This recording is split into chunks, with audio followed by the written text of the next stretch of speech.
All right, Braves fans, let's get rolling. I'm George McNair, and this is State of the Braves. It is good to be back with you guys. If you're watching on YouTube, you might notice a slightly different setup for my in-home studio.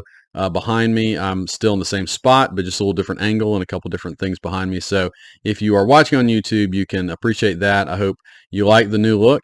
It's nothing too crazy, but just wanted to change things up a little bit. So I hope you appreciate that.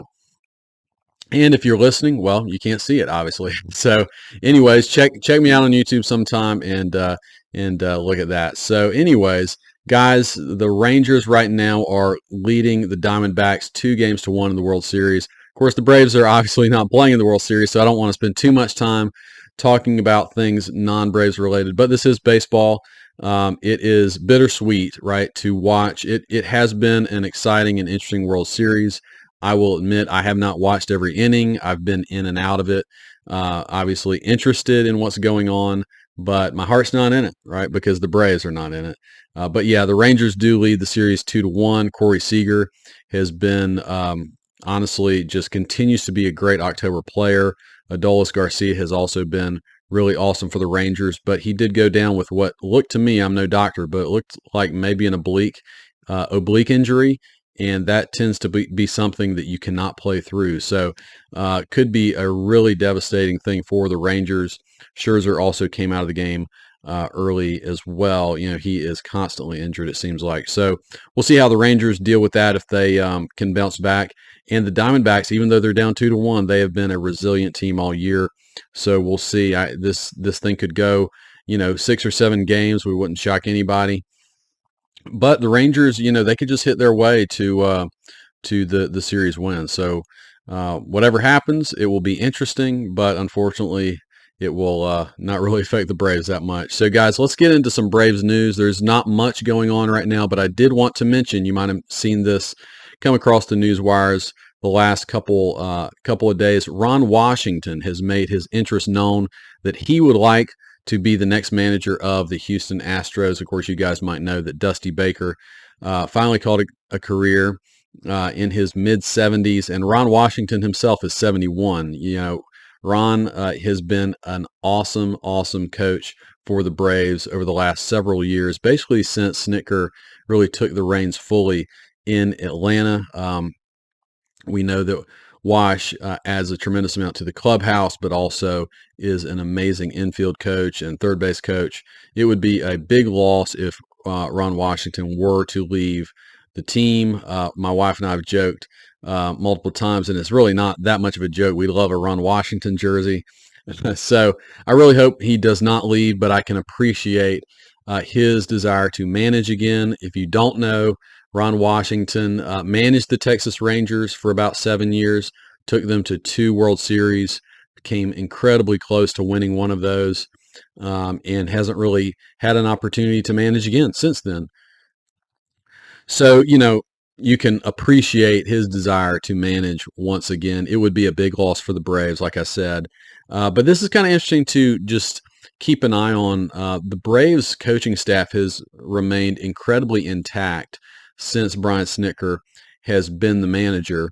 And you've got several guys whose names are being tossed around a bit, especially in relationship to the Astros open managerial position. So Walt Weiss and Eric Young have also been linked to the Astros managerial search. And so it could be maybe more likely than not that the Braves coaching staff does experience at least one change over this offseason. I will say this, if the Braves have any open coaching positions, I would love for them to bring back Stephen Vogt.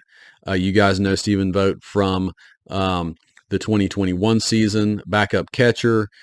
He played pretty well for the Braves when they got him. He wasn't a big move, but I know he added a ton to the clubhouse and then went down with injury. So he never played in the postseason, but I still think he served a really important role in our World Series run. And he's one, I think he managed, not managed, but coached with the Mariners last year. He's just getting into managing. He is highly respected, very well liked across baseball. So I think when we're talking about adding just more positive stuff to the Braves clubhouse and coaching culture, I think Stephen Vogt would be a really good addition. But that's just something, again, to keep our eyes on. We might not experience any changes for the Braves coaching staff, but I would not be shocked if it happened. That being said, once again, I really hope Ron Washington doesn't go anywhere, maybe selfishly, but it also would be kind of cool to see him get one more chance at managing. I don't love the idea of him coaching the Astros of all teams, but you love Wash, and you wouldn't mind seeing him get another shot, I guess.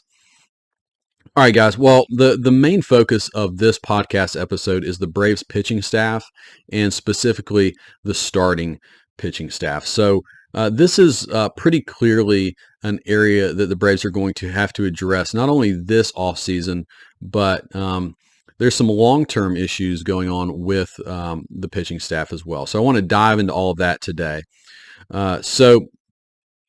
Yeah, some of the biggest questions for the Braves this offseason definitely surround the starting staff. The first question, will Charlie Morton retire? Or will the Braves exercise his $20 million option and bring him back? It's possible they could renegotiate that down below $20 million if they don't think he is worth 20, but they could just, give him the 20 and bring him back for one more year. Regardless of what Charlie Morton makes next year, it's just the question of, will he play one more? It seems like it's probably, if he does come back, it's just for one more season. Charlie Morton will be 40 years old next year, but he was an interesting pitcher for the Braves, for sure. I mean, he was at times ineffective. I mean, at times his command really left him, and yet at other times he looked like a true number 2 or number 3 starter for the Braves. Of course, unfortunately, he had that finger injury down the stretch and was unable to pitch in the NLDS, and that really, really hurt the Braves ultimately. So, you cannot count on a 40-year-old for much, even if you do sign him for that one more year and give him $20 million. But it is probably the number one question mark for this offseason, especially in terms of the Braves pitching staff. The next question coming up for the Braves is there any chance for Max Fried to be extended beyond the 2024 season? So Max Fried is a free agent after 2024.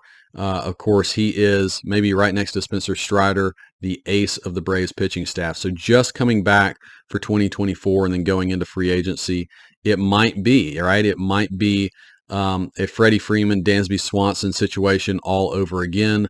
A lot of people are saying it would be shocking at this point if the Braves were able to extend Max Fried. I tend to be of that opinion.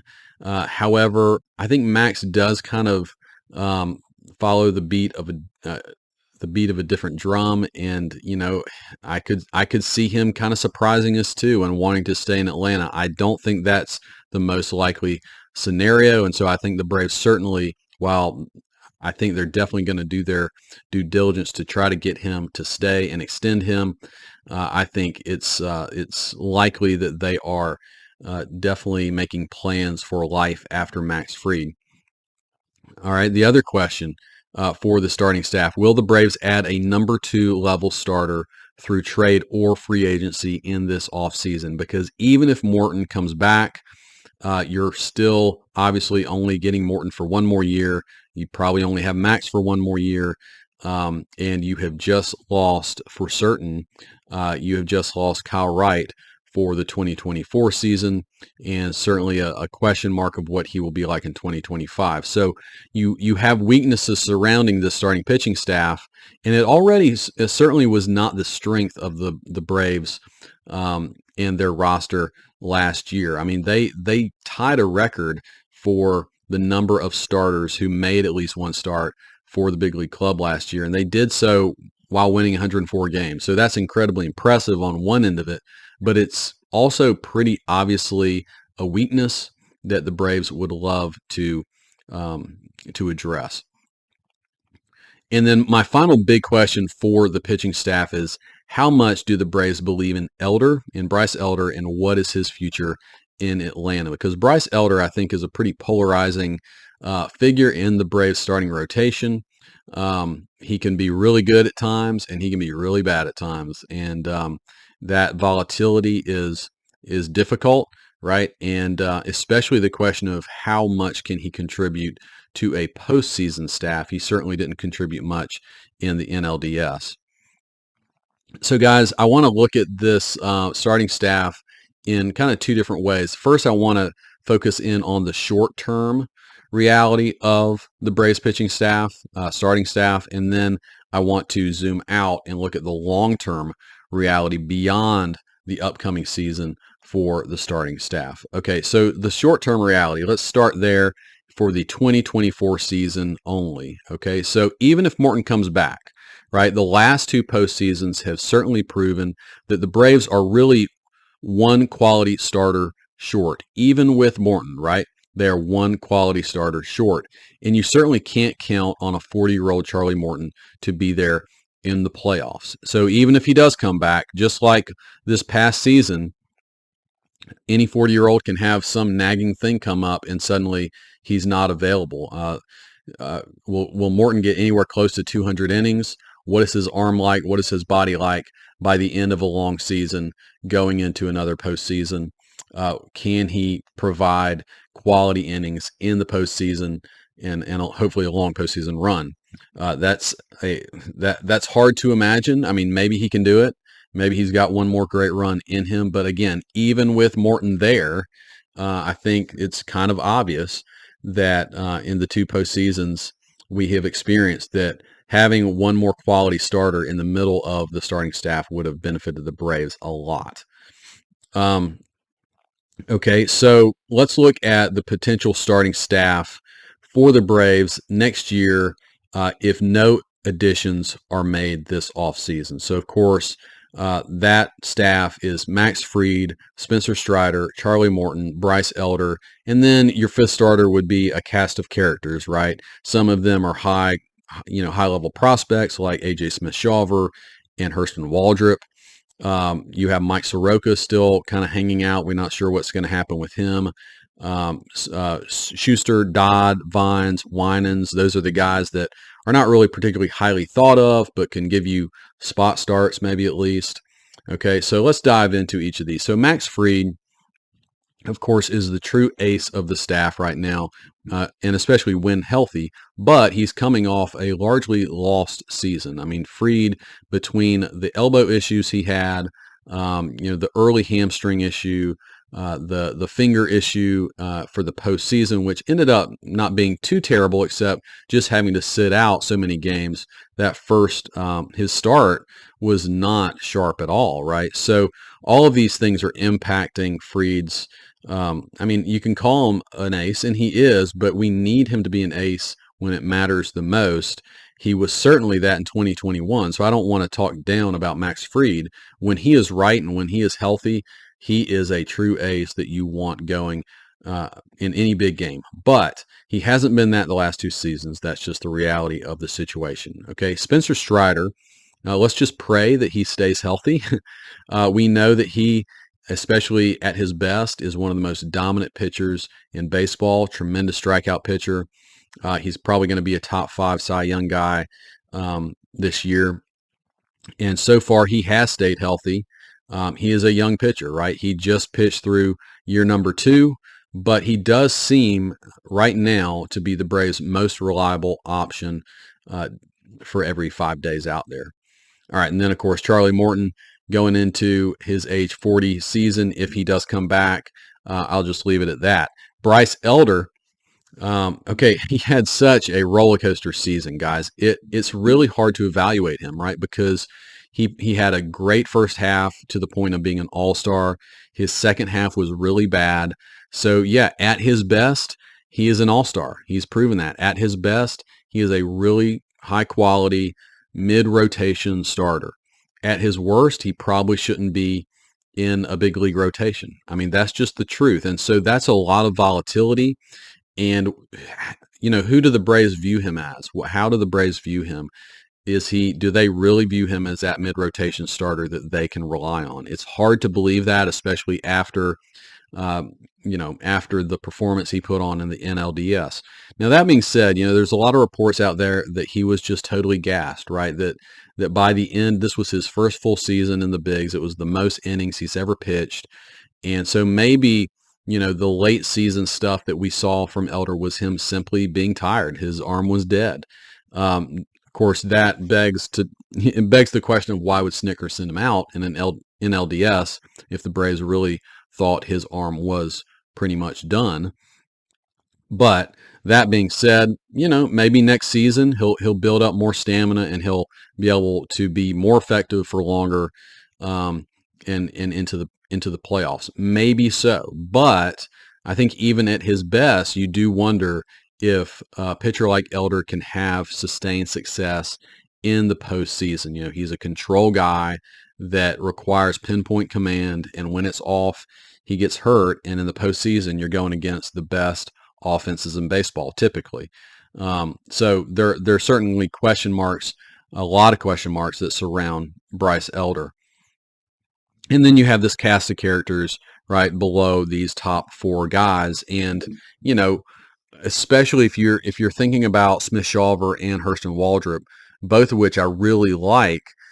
Even if they come up and are incredibly effective, the problem with young starters is they wear down, right? Just like Elder, they wear down by the end of the season for the most part. I mean, some guys might be a little different and might not, but I think generally speaking, in your first full season of pitching almost 200 innings, you're going to be tired. You're going to be gassed by the end of it, and it's hard to count on major contributions from rookie pitchers. You just typically don't see it. Sometimes you see it more, guys being brought out of the bullpen who have crazy good stuff, but for a lot of innings as a starter, it's hard to count on young pitchers no matter how talented they are.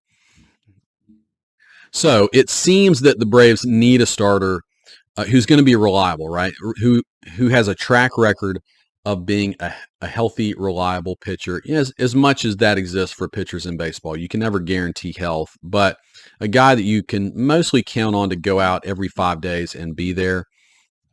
But also hopefully a guy who has high quality strikeout stuff that tends to play up more in the postseason. And if Fried or Strider were to go down, God forbid, if they were to go down for the postseason, and this number 3 guy needs to step into more of like a number 1 or number 2 type of role, right? You would be confident that he can do that. And I think of Nate Eovaldi for the Rangers. He's pretty much done that. Once DeGrom went down for the Rangers this year, Eovaldi stepped up and has pitched great for the most part in the postseason. And that's what the Braves need, that type of guy. So that's kind of the short-term picture for the Braves pitching staff or the starting staff. Now let's look at the long-term reality for the Braves starting staff. So back to Max Fried. Max is a free agent after 2024, and I've already kind of mentioned this, but how possible is it for the Braves to re-sign Max Fried? It's probably very unlikely at this point. Again, you do all you can to keep Fried, but look, I mean, he's going to be in incredibly high demand. He is a little bit older for a free agent pitcher, but that even built him up more in the fact that this is his one big payday, after this season coming up. And I think it's just going to be very unlikely for the Braves to bring him back. I would love for them to bring him back. Let me be clear on that, right? I love Max Fried. I love the bulldog mentality that he has. I'll always remember how he took the ball in Game 6 of the 2021 World Series. I would love to see more opportunities for Fried in the postseason to do that for the Braves. I just think, we've been down this road before with Freddie Freeman, with Dansby Swanson, once Braves, big-time players, have one more season left, and they haven't been extended. It's just really, really unlikely for any team to be able to make that extension happen, right? The guy is too close to free agency at that point. The risk for the player, if he's healthy for one more season, he's going to go on the free agent market and if Fried were to have a good season in 2024, he's going to make a ton of money. Someone's going to pay him. We know that teams are certainly more likely to pay free agents more money and more years than the Braves typically are.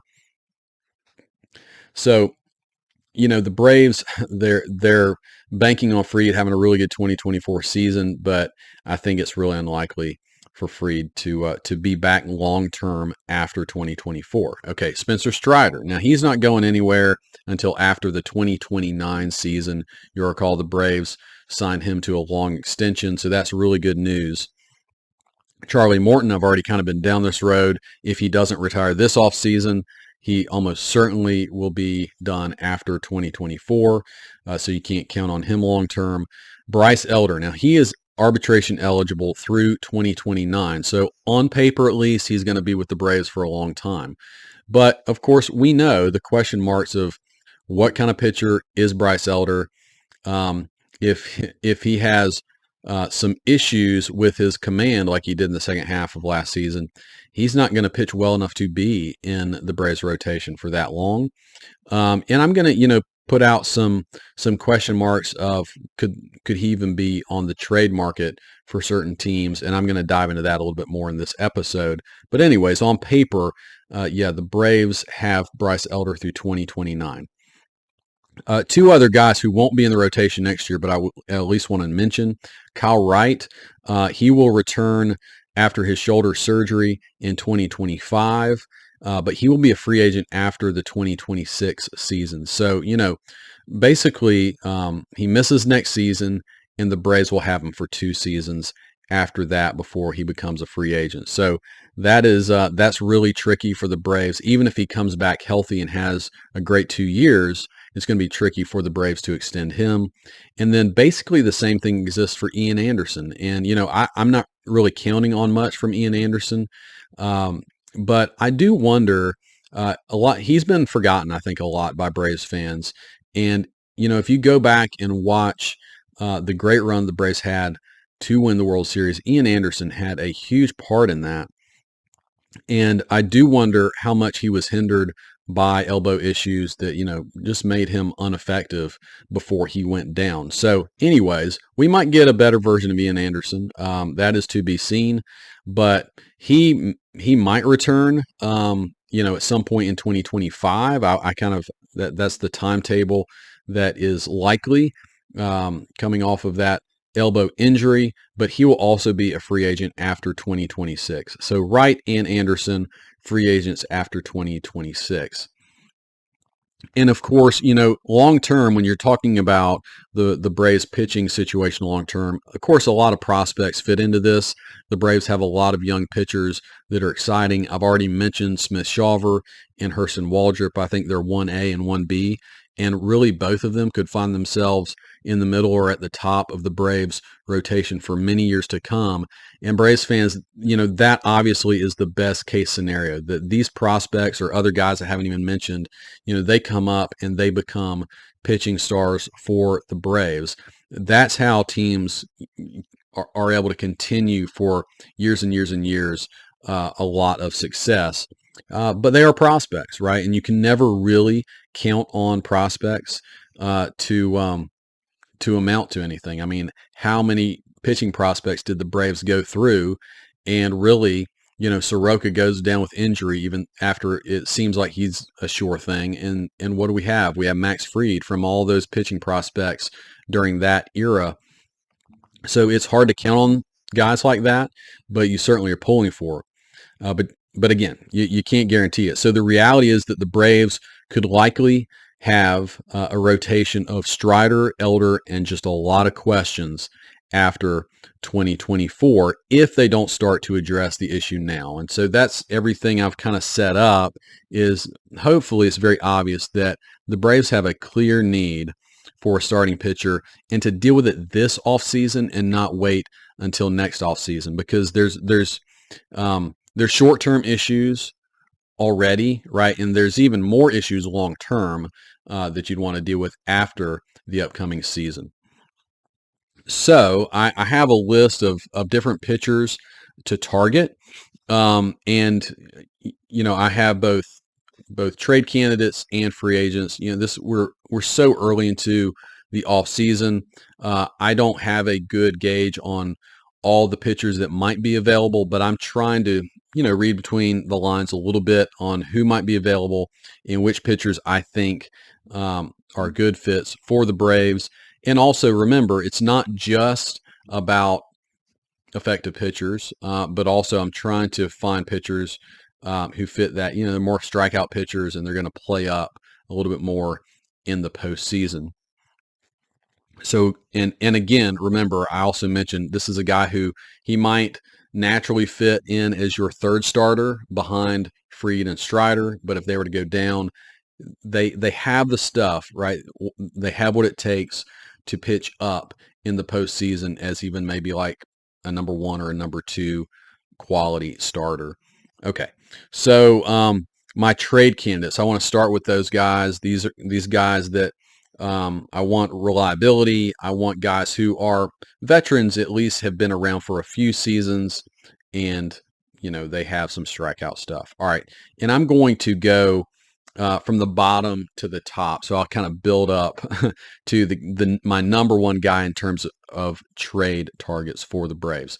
So I have a top 5 for trade targets. My number 5 guy is Patrick Sandoval. He's 27. He is a left-handed pitcher for the Angels.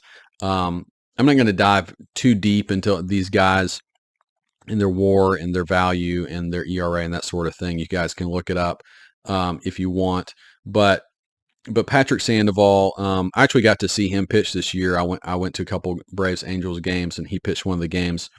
And he pitched pretty well for the Angels in that game, actually. But I would say kind of less dominant stuff. He'll sit kind of mid-90s, change up.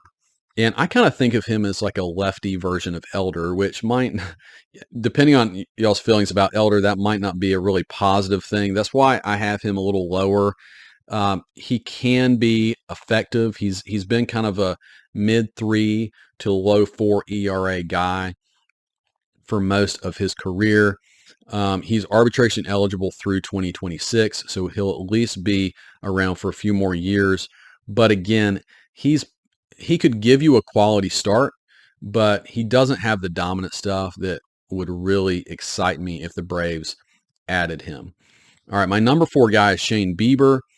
He is with the Guardians. You guys might know Shane Bieber won the Cy Young in the 2020 shortened season, and he's had great stuff, but he's also had some arm issues as of late. He's only 29 years old, but with those arm issues, he hasn't been quite as effective. He hasn't been terrible, but he hasn't been quite as effective.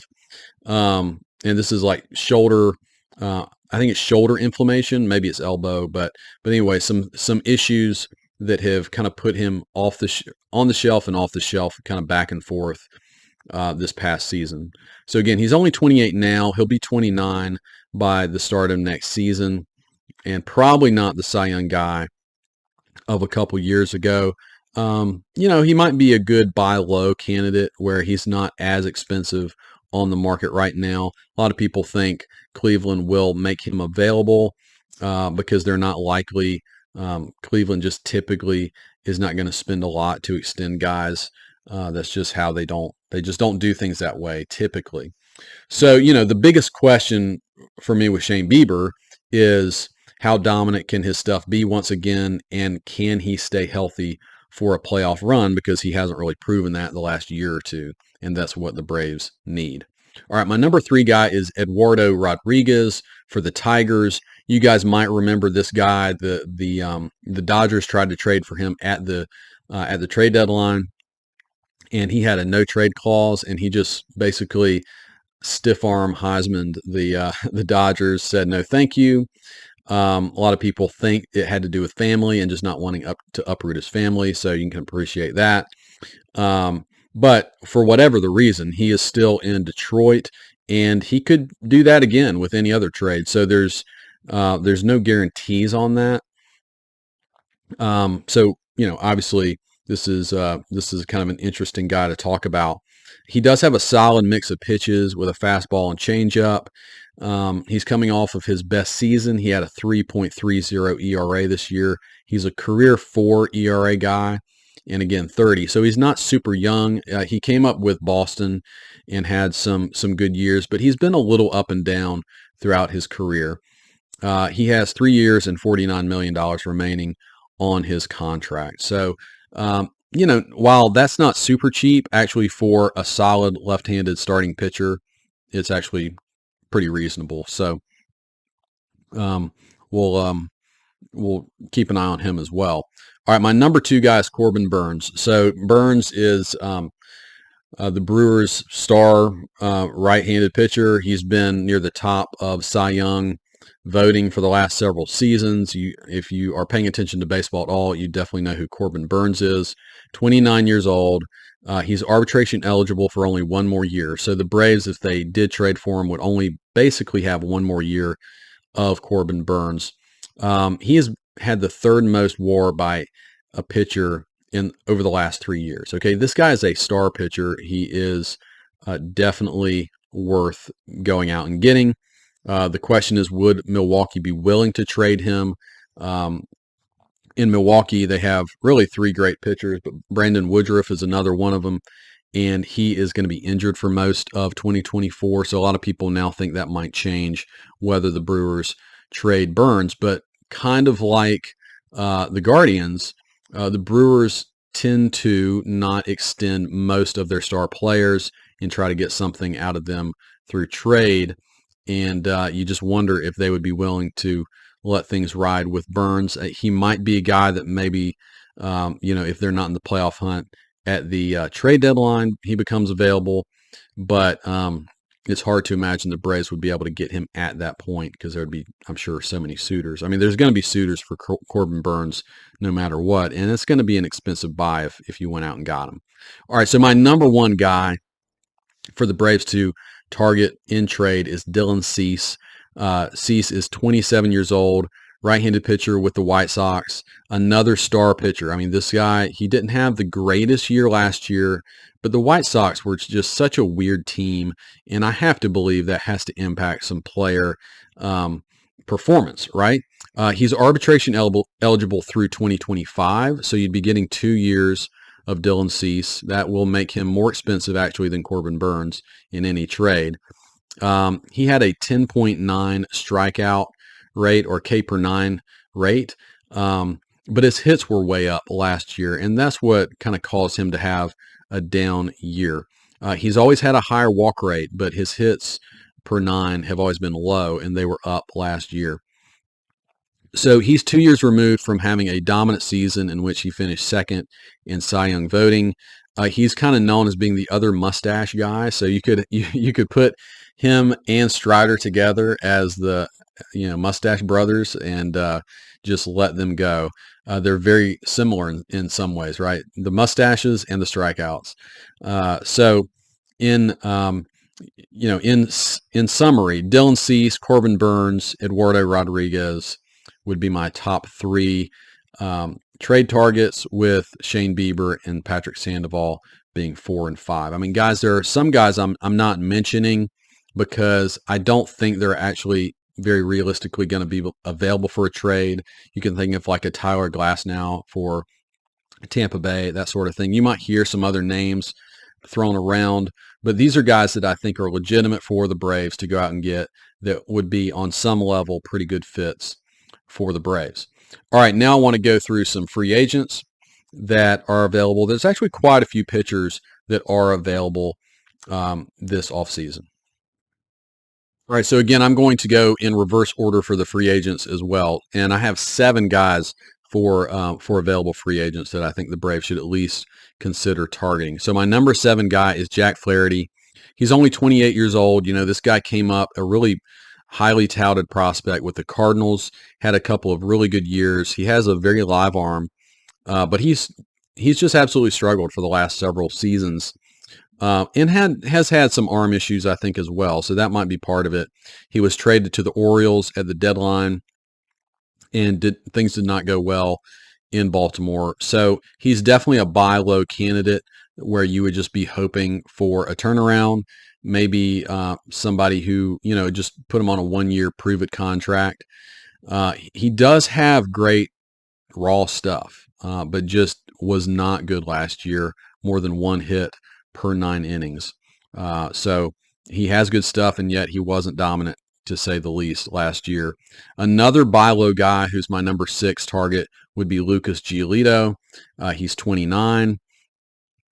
I actually saw him pitch as well when he was briefly with the Angels, and the Braves absolutely lit him up in that game. So another buy low candidate, a guy who has been good in the major leagues, but has definitely had a roller coaster career. He has good stuff. He is a strikeout guy, almost 10 strikeouts per 9 innings for his career, but he allowed 41 home runs last season. So there was something going on with Lucas Giolito. I think the home runs always kind of hurt him, but last year it got really, really bad. So maybe the Braves, again, could get him for 1 year and could turn him around. He is pretty famously really good friends with Max Fried. They went to the same high school. So maybe there could be some kind of connection made there, and something cool could happen with Giolito coming back. So again, Flaherty and Giolito definitely have not been very good lately, which is why they're near the bottom of my list. But I think they're intriguing because there's some high upside with both of them. Number 5 guy is Michael Wacha, 33 years old. There is a team player option. He's with the Padres right now. Team player options almost never get picked up. And so I think he's very likely to be a free agent. He's had an up and down career too, but he's had 2 back-to-back good seasons after having 3 bad ones. So maybe he's figured something out. Wacha is solid. He's not really overpowering, but he doesn't walk many people. So again, this is a guy that maybe could fill out your starting staff. But in terms of what we're looking for a guy, to be a number 3 who can play up to a number 2, I don't necessarily know that Michael Wacha is that. My number 4 guy in terms of free agents would be Seth Lugo. Also pitched with the Padres last year. He's 34. There's a player option that I think he's likely to decline because he had a pretty good year last year. That option's for $7.5 million. So I think it's very likely he's going to be a free agent as well. Lugo, most Braves fans know him because he was with the Mets for most of his career as a reliever, and then the Padres transitioned him to starter last year, and it actually went pretty good. All of his numbers stayed about the same as a starter. He has a career 3.5 ERA, strikeout per inning. So Lugo is a very solid pitcher.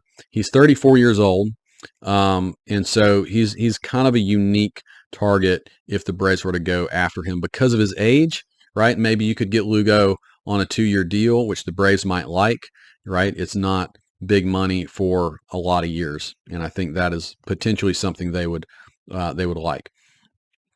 All right, my number 3 guy is Jordan Montgomery. He's 30 years old. You guys, if you are watching the World Series, you are familiar with him. He's pitching with the Rangers right now. He's had a good run in the postseason until his last start in the World Series. Just a solid lefty, and I think he has, really gone beyond a lot of people's expectations of him. This guy pretty famously got traded from the Yankees, even though he was pitching really well, and he's had 2 good seasons since then. And so I think as a solid lefty, he could be someone the Braves look at. I think he could legitimately be a really good number 3 starter for the Braves. And no qualifying offer is required for Jordan Montgomery. So that's another thing. The Braves would not have to give up a draft pick to sign Montgomery. My number 2 guy would be Aaron Nola. Now, Braves fans, I know you're like, we know he's a really good pitcher, but he's a Philly. And obviously, look, if he becomes a Brave, he becomes a Brave. And we love him. And suddenly Phillies fans hate him. So, that it could happen. I don't think it's very likely that Nola will ever be a Brave. But I do think the Braves certainly should kick the tires on Aaron Nola. He's 30 years old. Home runs hurt him a lot this year. He gave up 32 home runs this year. It's really the only stain on what is otherwise a very good line for Nola. He has a career 1.13 WHIP, which is really, really good, and 200 plus strikeouts over his last 5 full seasons. The problem with Nola is he's probably likely to get a long-term deal, maybe 6 or 7 years, and the Braves are just not going to play in those waters, which is why I think it's very unlikely that Nola will be a Brave. But look, I'm just very curious as to how Alex Anthopoulos is viewing this, the need for another starter and where he might go. But it's hard for me to believe that the Braves would go after Nola and not extend Max Fried. To me, that it would make more sense to extend Fried and then go out and get a shorter term guy. All right, my number one target for the Braves is Sonny Gray. He is 33. Look, I've always liked Sonny Gray. He has had some injury issues in his past, but he seems to be maybe beyond some of those. He's a very good high-end option to me, on the free agent market. He's 33, right? So he's a little older, which I think means he won't demand as many years. And I've already mentioned this, but I think the Braves don't like to extend too many years to free agents. But if you could get Nola for 3 or 4 years, I think the Braves could be willing to do that. Probably more like 3 years than 4. Sonny Gray has always been a really, really good pitcher. He has a career 1.20 WHIP and 1 strikeout per 9 innings.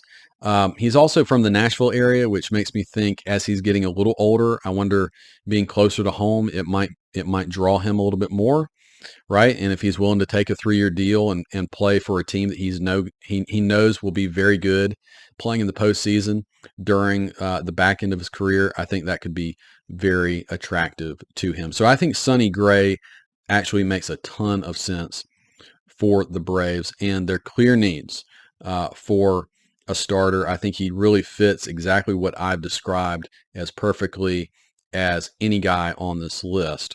So, all right. So in summary, what would I do if I were the Braves with just some obvious weaknesses that have existed already in their starting rotation? If you could go back and do it over again, would Anthopoulos have, targeted another high quality starter to put in the middle of the rotation?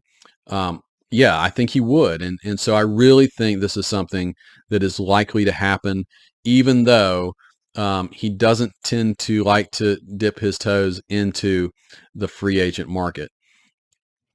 So what would I do? I mean, instead of trying to predict what Anthopoulos will do, ultimately what I would do this offseason, I would trade for Dylan Cease or Corbin Burns or sign Sonny Gray. So one of those 3 guys, right? Those 3 guys would be my primary targets. Like I said, I really like Sonny Gray. You wonder how many suitors he's going to have, and maybe it gets too expensive. So you could see the Braves pulling out of that situation. Dylan Cease, Corbin Burns, maybe the Braves could make a play for one of them. The issue with Corbin Burns is that he's only signed for 1 more year, right? So he doesn't present as much of an opportunity for the long-term issues the Braves have in their starting staff. He doesn't really solve that. Getting Sonny Gray for 3 years would be much more beneficial. Getting Dylan Cease for 2 years, and again, maybe you could extend Dylan Cease. Maybe that's good too. So I think of these 3 guys, Sonny Gray might be the best option if the asking price doesn't get too high. But we know the Braves don't tend to shop in the free agent market too often.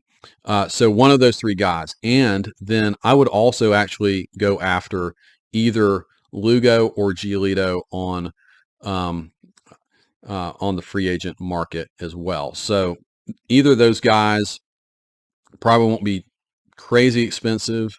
And I think bringing in either of them is kind of a low cost option would make some sense. Lugo might not be quite as low cost, but I think particularly if Bryce Elder were to get traded this offseason, or if Charlie Morton were to retire, you could see one of these 2 guys as another option. Now, I'm going to talk a little bit more in later episodes as why I think Bryce Elder could get traded this offseason. Maybe it's just what I would do. Maybe it's not what is likely to happen.